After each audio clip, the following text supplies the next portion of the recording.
Oke, so guys, welcome back to my YouTube channel. Bersama saya lagi, Edri Bro. So, apa kabar kalian semuanya teman-teman? Semoga kalian dalam keadaan yang sehat walafiat dan tetap semangat, terus membuat kreativitas dan inovasi-inovasi baru. Oke, jadi hari ini saya pengen share kepada kalian lagi hal-hal yang mungkin tidak baru, namun ini sangat recommended untuk kalian semuanya. Namun sebelumnya, tahukah Anda bahwa blueprint dari sistem pembayaran Indonesia 2025 itu sudah terbit di situs resmi Bank Indonesia? Jika kalian belum tahu, mungkin kalian harus kunjungi link yang akan saya taruh di deskripsi. Jadi, integrasi ekonomi keuangan digital nasional itu sudah dicanangkan mulai dari sekarang. Sadar atau tidak, bagi kalian coba cek saja mobile banking ataupun e-wallet kalian, pasti di situ semuanya sudah ada yang namanya kris ya. Jadi sudah ada scan barcode kris dan semuanya itu sudah ada digunakan dan itu menjadi satu ekosistem untuk pembayaran. Nah, jadi semuanya sudah serba digital. Nah, bagaimana dengan kalian sekarang? Apakah kalian masih menggunakan sistem konvensional atau seperti apa? Yang akan saya share hari ini adalah bagaimana kalian bisa membuat satu ekosistem untuk semua platform digital kalian. Apabila kalian nanti ingin next level, naik lagi, ingin mendapatkan banyak pelanggan, mendapatkan banyak customer di internet. Nah, hari ini yang akan saya beritahu kepada kalian adalah yaitu tentang VPS. Nah, VPS atau sering disebut dengan Virtual Private Server. Oke. Apakah ini asing di telinga Anda? Saya pikir kalau bagi kalian yang mungkin sudah terbiasa dengan apa itu VPS, mungkin kalian juga tahu. Dan video kali ini, teman-teman, ini tidak hanya untuk teman-teman yang mungkin mencari video untuk tutorial, tetapi ini lebih dari itu. Bagi kalian pemilik bisnis yang sedang mengembangkan bisnis, ini juga cocok untuk kalian. Dan apa saja yang kita bahas kali ini? Yang akan kita bahas kali ini adalah tentunya kita harus mengetahui apa itu VPS. Dan juga yang pasti kita ingin tahu dong mungkin apa sih perbedaannya dengan web hosting atau share hosting. Karena mungkin dari kalian bilang, udah cukup lah mungkin saya pakai web hosting saja. Nah, mengapa kita menggunakan VPS dan juga kapan harus menggunakan VPS ya. Jadi ada mengapa, ada kapannya. Selanjutnya, apakah VPS itu mahal ya? Nah, itu mungkin pertanyaan-pertanyaan yang timbul di benak teman-teman semua. Oke, jadi kita lanjut aja. Apa sih itu VPS? Nah, VPS itu adalah sebuah sistem yang tervirtualisasi, gitu ya. Jadi sebuah server yang tervirtualisasi. Artinya kita nggak punya komputer fisik, tetapi tempat di mana kita menyewa, mereka sudah mempunyai komputer fisik di data centernya masing-masing. Apakah mungkin data centernya misalkan di Indonesia atau di Singapura. Nah, mereka mempunyai satu gedung yang mana itu sudah secure. Dan apabila kita menggunakan VPS dari mereka, maka kita itu sudah diberikan satu server fisik yang mana kita akan mengaksesnya itu melalui internet. Karena yang kita dapatkan itu adalah virtualnya. Nah, untuk definisinya sendiri ada banyak banget di Google. Namun saya menyajikan yang ini. Jadi VPS itu kita menyalakan sistem operasi OS kita sendiri yang sudah tervirtualisasi kayak gitu. Dan memberikan hak akses dan juga akses root sehingga kita dapat menginstal aplikasi atau kita dapat membuat website kita sendiri serta hal-hal lain yang diperlukan untuk ekosistem platform digital kita. Seperti itu teman-teman. Dan selanjutnya adalah kita akan lihat apa sih sebetulnya perbedaan VPS dan juga hosting. Banyak banget analogi-analogi yang sudah dibuat oleh beberapa orang di channel-channel YouTube yang lain. Namun saya punya opini sendiri tentang VPS ini dan juga hosting atau share hosting. Bagi saya VPS itu adalah ibarat kita di perumahan ya. Jadi kita mendapatkan sebuah kintal yang mana Di kintal tersebut kita membangun rumah kita sendiri, dan tentunya ada kamar-kamarnya, fasilitas di dalamnya itu adalah milik kita. Dan di kintal tersebut juga kita memiliki halaman, dan kita bisa membuat semacam kayak taman, bisa juga membuat semacam kayak kolam renang, parkiran motor, parkiran mobil, dan hal-hal lain. Berbeda dengan hosting, teman-teman. Hosting itu ibarat kalau saya mau bilang macam kayak kita di kos-kosan, ya. Nah, di kos-kosan itu tentunya kita ada dalam satu gedung.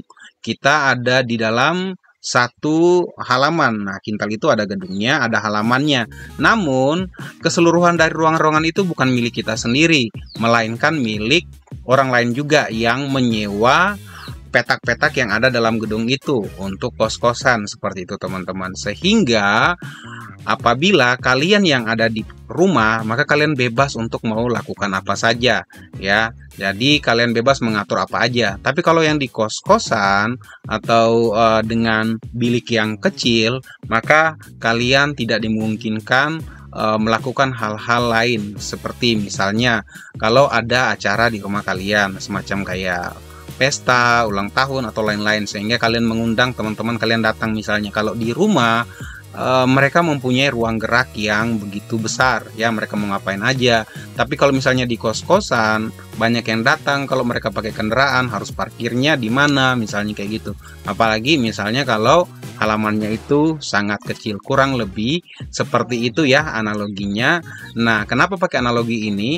Ibarat itu adalah website kalian atau aplikasi kalian. Nah, semakin banyak traffic yang masuk, tentunya itu akan berdampak atau berpengaruh terhadap akselerasi atau kecepatan loading dari website kalian. Karena kenapa? Saking banyaknya, kalau macet misalnya kayak gitu, akhirnya down gitu ya. Jadi mungkin kalian pernah dengar, oh websitenya down dan lain-lain. Oke, mungkin kalau kalian punya pendapat lain tentang perbedaan VPS dan hosting atau share hosting ini, kalian bisa ketik di kolom komentar.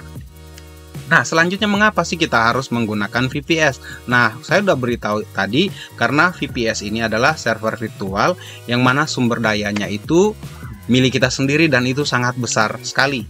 Nah, seperti itu ya. Jadi kita itu tidak berbagi dengan yang lain. Dan di video kali ini saya tuh share kepada kalian, VPS ini hanya untuk kalian ya. Jadi server kalian, tidak berbagi server dengan orang lain, hanya untuk kalian. Nah, ini tentunya berbeda sekali dengan layanan hosting yang mana saya sudah analogikan tadi, seperti kayak kos-kosan. Kemudian kapan sih kita harus menggunakannya? Nah, waktu traffic semakin tinggi. Mungkin bisnis kalian sudah semakin berkembang, semakin besar, customer kalian sudah makin banyak. Nah, di sini saatnya kalian mulai menggunakan VPS. Karena kenapa? Supaya website kalian tidak down. Kemudian saat dimana kalian ingin memiliki kontrol yang penuh, dan juga kalian ingin supaya membuat alamat IP-nya sendiri. Jadi IP-nya itu tidak sama dengan IP-nya orang lain kayak gitu. Kalau misalnya IP-nya bisa ke blacklist, nah kalian juga bisa terima dampaknya. Oke, selanjutnya adalah saat dimana kita mau mengembangkan bisnis. Nah, dari tadi saya udah ngomong bisnis dan bisnis dan bisnis. Oke, jadi ini memang tidak terlepas dan seperti mata koin gitu ya. Jadi yang terintegrasi banget, integral, tidak bisa dipisahkan kayak gitu. Jadi kalau misalnya bisnis kalian bagus dan mau dikembangkan di platform digital dan sudah mau mengembangkan dengan website, aplikasi, apalagi kalian sudah punya e-commerce yang mana pengunjungnya banyak banget. Nah, ini sudah saatnya untuk kalian kembangkan. Tentunya apabila bisnis yang sudah besar, tentunya kalian punya tim. Carilah tim yang baik, tim yang bagus, yang expert di bidangnya untuk bisa mengelola VPS dan juga menggunakan semua resource yang ada di dalam VPS tersebut. Nah, kemudian pertanyaan ini yang paling menarik yang mungkin kalian tunggu-tunggu. Apakah VPS itu mahal sekali? Ataukah, mungkin saya belum bisa menggunakan VPS. Sepertinya saya harus mengeluarkan uang yang banyak. Nah, sebelum kalian berpikir seperti itu dan lain-lain, di sini saya pengen tunjukkan kepada kalian VPS yang recommended banget. Tidak, ya kalau mau dibilang murah, namun kualitasnya itu wow, itu keren banget seperti itu. Jadi tanpa berlama-lama, mari kita lihat dulu sebentar apa aja sih yang ada dalam VPS ini yang akan kalian dapatkan, yaitu virtual server yang pertama. Kemudian kalian juga bisa mendapatkan yaitu storage vault kayak gitu ya. Kemudian Docker containers dan juga application. Nah, dari keseluruhan ini teman-teman, saya itu bakalan akan fokus di application-nya. Nah, untuk virtual server yang mana dalam itu ada virtual machine dan lain-lain ini mungkin saya akan bahas di waktu yang lain. Karena kenapa saya hanya akan gunakan yang ini? Karena fokus saya untuk bisnis saya lebih kepada untuk membuat agar websitenya itu tetap stabil seperti itu teman-teman. Dan juga tadi di depan saya sudah sampaikan kepada kalian terkait apa? Terkait blueprint yang sudah dirilis oleh Bank Indonesia. Nah, bagi kalian yang mungkin penasaran teman-teman, di sini saya udah buka beberapa link, kalian bisa masuk, kalian bisa baca kayak gitu ya. Ini juga ya teman-temannya, ini blueprintnya ya, ini udah ada semuanya. Kalian bisa baca bagaimana sistem keuangan itu bertransformasi dan semuanya sudah mengarah ke arah yang namanya itu digital, dan kebijakan-kebijakannya pun teman-teman semuanya sudah dibuat oleh Bank Indonesia. Oke, baik. Nah, sekarang teman-teman saya langsung tunjukin aja gimana sih caranya kita mendapatkan itu tadi Cloud VPS yang menurutku recommended banget bagi bisnis kita semua ya. Kita akses saja ID Cloud Host. Nah, di ID Cloud Host ini teman-teman kalian bisa mengakses atau melihat dari Cloud VPS ini. Kita bisa ke produknya, kemudian kita bisa ke Cloud VPS-nya. Nah, teman-teman di sini teman-teman kalian melihat bahwa Cloud VPS ini sangat murah dibandingkan dengan DigitalOcean, AWS ataupun Google Cloud. Nah, perbedaannya itu cukup tinggi teman-teman ya. Di ID Cloud Host kalian cukup mengeluarkan $6,8 saja ya. Nanti kalian bisa kalkulasikan sendiri. Karena ini kalian bisa ngatur di sini ya. Bisa ngatur kalau misalnya dual core, terus RAM-nya misalnya 1 GB aja, storage-nya misalnya 200 ya. Kalian bisa atur-atur sendiri, dan di sini harganya itu adalah Rp68 per jam atau 50.000 per bulan seperti itu. Dan kalian bisa membaca lagi di sini teman-teman, ada banyak hal. Nah, tadi karena saya lebih memilih untuk menggunakan aplikasi bukan sistem operasinya. Nah, mungkin kalau sudah punya programmer, sudah punya orang yang paham ini dan bisnis saya sudah semakin besar, mungkin saya akan gunakan beberapa OS ini ya. Seperti itu. Nah, yang akan saya gunakan adalah ini. Namun yang ini pun sudah sangat powerful sekali menurutku. Misalnya saya karena sering menggunakan WordPress dalam pembuatan website, dan apabila dalam pembuatan website itu saya menggunakan VPS, dan apabila kunjungan semakin banyak, saya tidak perlu khawatir lagi ya, karena websitenya sudah menggunakan VPS. Nah, kemudian di sini ada banyak hal, ada Moodle juga. Kalian tahu apa itu Moodle? Moodle adalah LMS, dan juga Cyberpanel, ada cPanel. Nah, cPanel ini bagi kalian yang mungkin sudah menggunakan hosting, tentunya yang biasa kita akses itu adalah cPanel, bukan Cyberpanel ya. Kita biasa pakai itu. Kemudian di sini juga ada Dapodik dan hal-hal lain.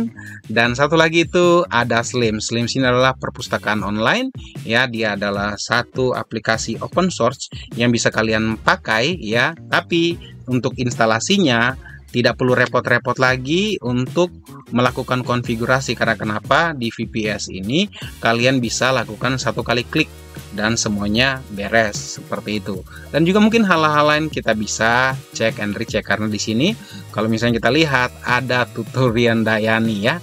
Oke, itu apa? Saya belum pernah mencobanya ya, tapi kita akan coba satu persatu ya. Tentunya sesuai dengan yang pernah saya gunakan seperti itu teman-teman. Oke, selanjutnya ini mungkin tadi sudah kalian lihat, kalian bisa baca-baca sendiri. Linknya ada di deskripsi.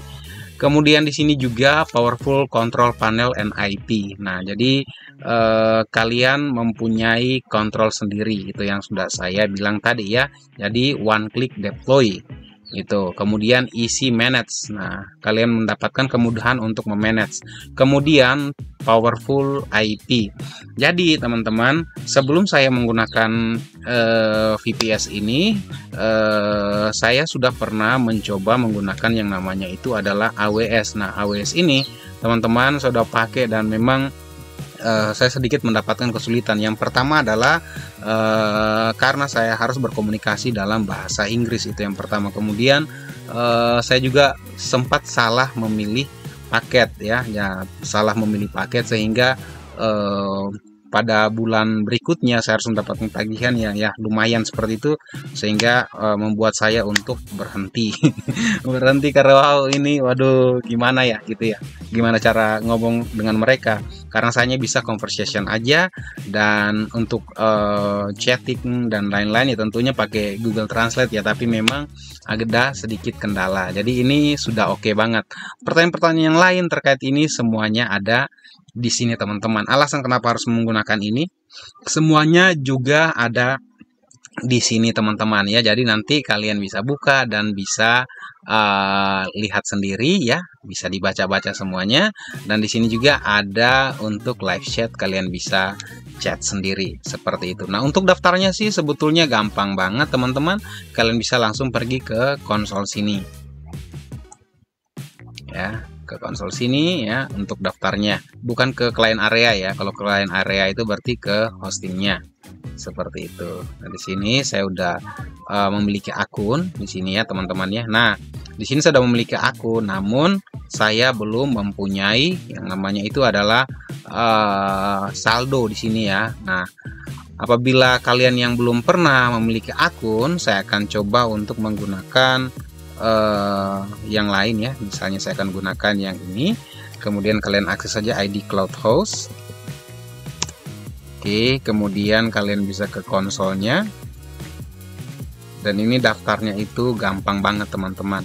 Kalian nggak perlu ribet-ribet lagi ya, saya cuma mau pengen tunjukin gimana cara daftarnya, karena itu mudah banget. Oke, masih loading karena saya pakai hotspot ya, karena hari ini saya sedang di luar rumah gitu. Nah, di sini gampang banget daftarnya, teman-teman. Kalian cukup create account, dan sini kalian bisa sign up with Google ya. Jadi ini sangat-sangat gampang banget. Kemudian kalian pilih Gmail kalian ya. Jadi pakai Gmail aja nanti, itu lebih oke ya, karena lebih mudah, mempermudah kalian, teman-teman.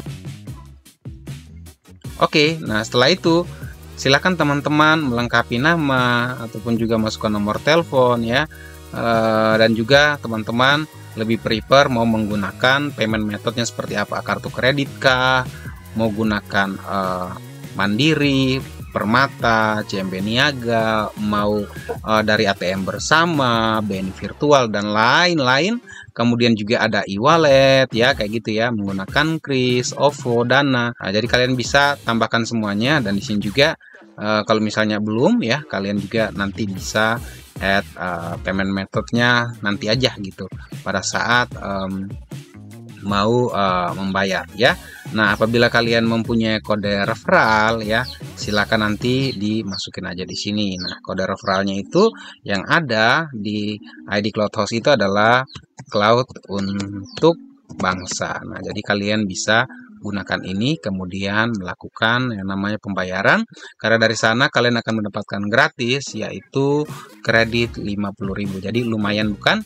Seperti itu. Dan juga untuk top up-nya itu minimalnya berapa, di sini saya akan tunjukin di akun saya yang satunya di sini. Apabila kalian ingin melakukan top up ya, top up itu tidak begitu mahal.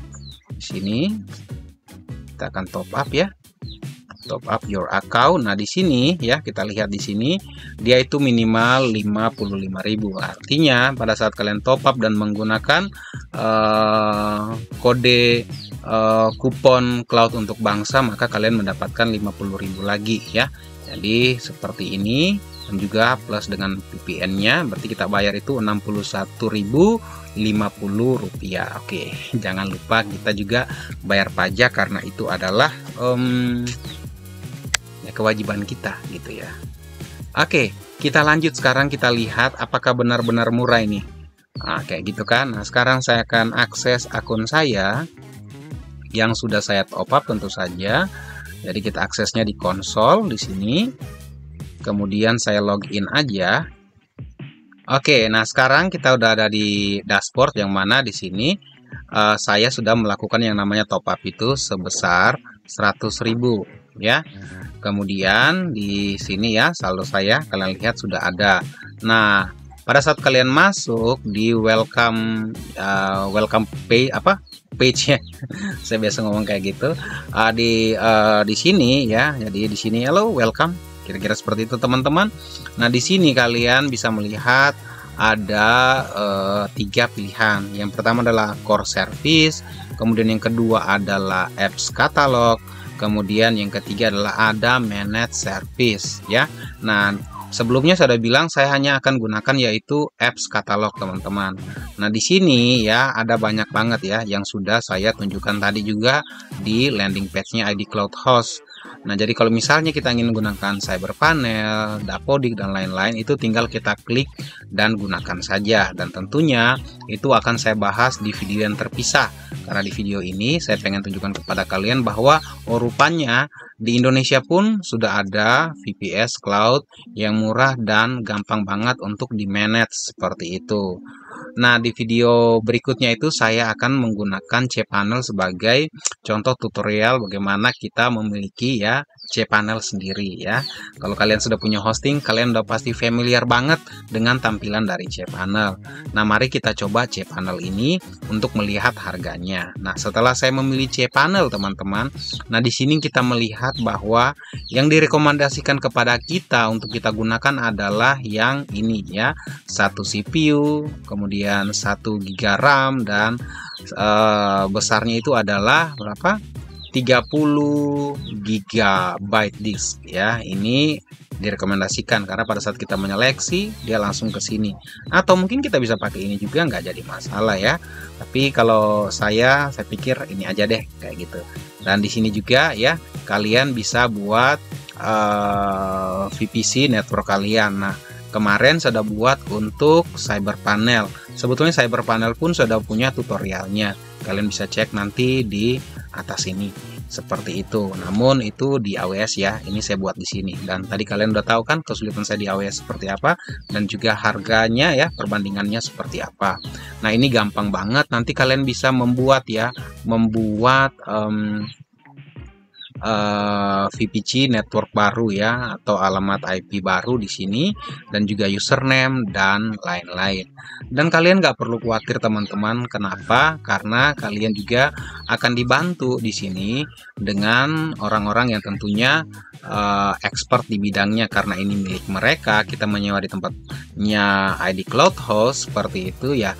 Kalian bisa bertanya apapun di sini. Tentunya yang menjawab adalah orang bukan robot seperti itu teman-teman. Oke, kurang lebih seperti itu. Di video selanjutnya kita akan sama-sama ya akan melihat atau menggunakan ya aplikasi-aplikasi yang ada di sini kayak gitu. Oke, jadi tunggu apa lagi? Ini murah banget. Data centernya pun ada di Indonesia dan juga di Singapura. Jadi tunggu apa lagi ya? Langsung saja lakukan pemesanan sekarang karena linknya sudah saya taruh di deskripsi. Oke, itu aja guys. Thank you so much sudah nonton video dari saya. Kalau video ini bermanfaat, langsung saja di subscribe dan jangan lupa ditekan tanda loncengnya supaya video-video terbaru dari saya itu bisa langsung kalian dapatkan. Oke, itu saja dari saya dan saya Dri Bro. Pamit undur diri. Bye-bye.